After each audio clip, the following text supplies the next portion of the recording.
C'est la fin d'un long suspense. Le maréchal Abdel Fattah al-Sisi, au pouvoir en Égypte depuis 2014, a officialisé sa candidature.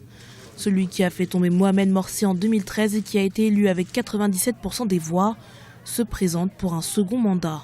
Je vous annonce en toute honnêteté et transparence et en espérant que vous l'accepterez, ma candidature pour le poste de président de la République. Une annonce sans surprise, car depuis quelques semaines, des voix, notamment celles des députés, se font entendre pour que le président al-Sisi officialise sa candidature.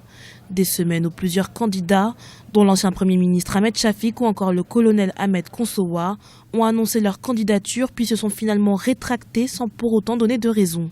La candidature d'Abdel Fattah al-Sisi renforce chez certains observateurs le sentiment que cette élection à venir ne sera finalement que le théâtre de la réélection du maréchal al-Sisi.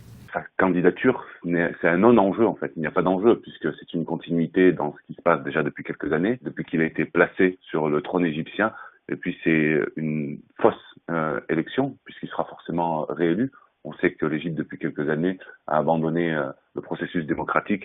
Même si le scrutin présidentiel à venir est jugé perdu d'avance par l'opposition, certains candidats n'en démordent pas, à l'image de l'avocat de gauche Khaled Ali ou encore Mortada Mansour, le patron du club de football égyptien de Zamalek. Pour rappel, le premier tour de la présidentielle aura lieu du 26 au 28 mars.